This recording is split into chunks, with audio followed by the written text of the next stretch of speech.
jogos, alguma dificuldade de encaixe de marcação, Pô, mano. somente na progressão dos volantes dele. Então, Esse é o Alexandre Mendes confundia falando. muito Meu Deus, coisa a horrível. diminuição de marcação. E, logicamente, pressionar mais alto, com isso, nossa linha defensiva a baixa um orientação pouquinho mais inicial e era cria mais justamente que o time pressionasse mais alto, e você vê o Grêmio repetindo mais vezes esse movimento de pressionar Achei. os adversários lá na frente. Meu Deus, Obrigado. cara, o que o Alexandre Mendes tá fazendo aqui, cara. Você tem um gol de revés, logicamente você tem que tomar alguma atitude justamente para tentar empatar ou virar o jogo. Então, a ideia inicial seria uma estratégia para utilizar a velocidade do Soteldo e do Pavon. Que? Vai explanar as Como estratégias? eu falei na primeira parte, o colega perguntou, faltou um pouquinho de encaixe. Nós não conseguimos encaixar direito a nossa marcação na equipe deles, eles tiveram liberdade, tiveram espaço para jogar. E no segundo tempo, nós conseguimos subir um pouco mais a marcação, encaixamos melhor individualmente, e o São Paulo quase não teve situações, a não ser de contra-ataque, de construção, basicamente, não teve quase nenhuma. Nós construímos bastante. Caralho, que baile! Nó tático que a gente deu neles, gurizada. Poderia ter feito.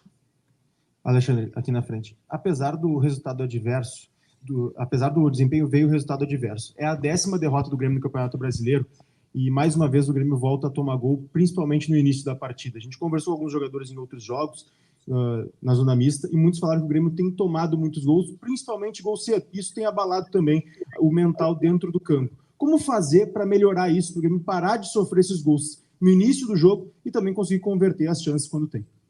Como eu falei para você, às vezes um desencaixe, um descuido de marcação, aquela jogada, principalmente do São Paulo, estava bem marcada. A gente, logicamente, nós avaliamos a equipe adversária e sabemos exatamente o que os jogadores fazem. Aquela jogada estava bem marcada, só por um descuido, por um desatento, por uma situação de tava falta bem de percepção marcada, no cara. gol. O Lucas É uma Moura jogada teve... invertida que o Ferreira Nossa, ele tava bastante. muito impressionado. Eu acho que ele não teve tempo nem de como pensar ali, partida, meu. como base.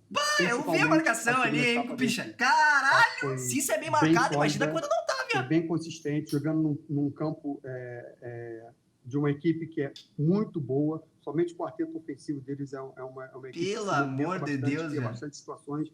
E no segundo tempo, eles não tiveram as situações que eles só em função de contra-ataque. Mas situações de construção não tiveram quase nenhuma. E ao contrário da nossa equipe, nós tivemos bastante construção. Poderíamos ter feito... Chupa São Paulo! A gente construiu. Faltou um pouquinho mais de capricho na finalização. Alexandre, certeza que eles saem putos desse jogo. Que todo torcedor fez quando a gente sai bem. Porque o Galdino, titular, e não um dos meninos aí, o Natan, ou até mesmo o Gustavinho. E outra, não preocupa esse fator psicológico do time, porque no primeiro tempo o Grêmio foi irreconhecível e assustou o torcedor. E, tanto nessa zona de rebaixamento, o torcedor tende a ficar mais desconfiado e pensar duas vezes, até mesmo em ir a Caxias, para apoiar o Grêmio para sair dessa situação tão ingrata. Obrigado. Eu já discordo contigo. Acho que o torcedor tem que tomar como base o segundo tempo. Que foi... o jogo tem 2 tempos. Né? Que o segundo tempo foi... Alguém avisa ele. O segundo tempo de Grêmio. O segundo tempo de jogo, propriamente dito. De posse de bola, de imposição de jogo. Eu acho que a torcida do Grêmio tem que tomar como base o segundo tempo da equipe. Primeiro, usamos a estratégia... Por que, cara? Tem que tomar de base o que tu quiser agora. Tempo deu certo. Primeiro tempo foi um baile. E possivelmente, se a torcida for o Centenário, vai ver um Grêmio do segundo tempo. Então, do primeiro. Opção. Não tem muita opção. Jogadores que jogam centralizado, você não tem no grupo. A não ser o Diego Costa, você não tem. E o Galdino ainda está adaptado naquela função. Não é um jogador daquela função, é um jogador de beirada. É um falso 9 ou um jogador de beirada. Está jogando ali, falta de opção. Entendeu? Apesar de ter tentado se esforçado bastante, no último gol ele fez o movimento correto de um jogador de centroavante, mas precisa de mais treinamento, de adaptação. Isso requer tempo, e a gente não tem muito tempo. Então, sobre opções, Alexandre, qual é a atualização que você tem para o torcedor que está preocupado com relação, por exemplo, ao retorno do Diego Costa? Né? E qual é a atualização que você tem para Gemerson e Edenilson, por exemplo, para o final de semana, para o jogo contra o Vitória? São jogadores que estão entregues na transição. Estão fazendo a parte de transição da fisioterapia para o campo. É aqui que Eu lesiona de acredito novo. que durante os treinamentos dessa semana nós vamos avaliar melhor a condição deles, principalmente o Gemerson, que está numa evolução, tem uma lesão mais branda e está numa evolução muito boa. Nem jogou. O Diego Costa vai ter que esperar um pouquinho mais, porque é uma lesão mais grave, entendeu? Então a gente tem que esperar um pouquinho mais. Mas a partir da nossa chegada lá... Lembrando que o Gemerson nem jogou. Em função do treinamento, a gente decide... Sim, ele está lesionado. Edenilson também. Edenilson provavelmente deve ser utilizado, está à disposição do próximo jogo. Sobre Cristaldo, né? Você já mencionou aí, é um jogador que faz falta ao Grêmio. Você mesmo, Alexandre, já mencionou que o Natan Pescador é o jogador que consegue fazer melhor essa função, talvez, de um criador. Que outro jogador no elenco o Grêmio tem para suprir essa carência do Cristaldo enquanto ele estiver ausente? Monsalve. Nós não temos jogador meio campo, a não ser o Pescador e o Os caras não podem usar o Pescador, cara. Central, meio campo, meia central. Os caras não podem usar Pescador então, assim, mano. O treinador não pode falar Pescador, mano. As situações que nos competem. Esse apelido não pode estar aqui, mano. Isso aqui é bizarro, isso aqui é ridículo, mano. Tentar adaptar. Não dá pra tancar isso aqui não, mano. Consigam fazer algumas funções que eles não estão acostumados. O cara fala Pescador, mano. Treinador, viado. Na posição.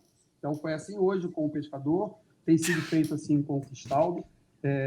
Fizeram muito bons jogos. O torcedor tem que falar Pescador, cara, não tu. O Cristaldo tem aparecido bastante. Não me enlouquece com o Pescador. Final de uma equipe, é um jogador que normalmente é um jogador que constrói. O cara tá chamando o jogador de Pescador, cara, vai tomar no cu. Joga na função, ele tá jogado uma mano, vai se fuder. Finalização, tá? Tanto é que no último jogo ele finalizou 2 ou 3 Daqui a pouco ele vai estar falando do Marques Pan. A Marta Defesa fez o Marques Pan.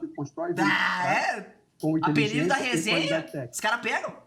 Obrigado, Alexandre. Obrigado, pessoal. Tá aí, a palavra do Alexandre e retorno 1h30. Cara, inacreditável, o treinador tá falando Pescador, mano. Sério, isso aqui é bizarro. Isso aqui não existe, velho. Vai tomar no cu, cara. JP Magrão. JP Magrão, a gente não fez uma baita de uma partida, né, velho? Mas, graças a Deus, aí o Marques Pan, ele conseguiu fazer grandes defesas. E a gente conseguiu sair bem. Vai tomar no cu, cara. Vai se fuder, velho. Vai tomar... Galera, isso aqui não dá pra tancar, não, mano. Não dá pra tancar, não, mano. Isso aqui é bizarro. Mas foi uma grande de uma coletiva, tá? Do Alexandre Mendes aí, velho. E é isso, gurizada. Muito obrigado por mais um dia, Grêmio. Domingo tem mais. Sequência do Grêmio, gurizada. Preparem-se para viver grandes emoções, tá? Preparem-se para viver grandes emoções. Que aqui nós temos simplesmente 3 finais. Vitória, Corinthians e Vasco da Gama, tá? E eu aguardo vocês nessas finais.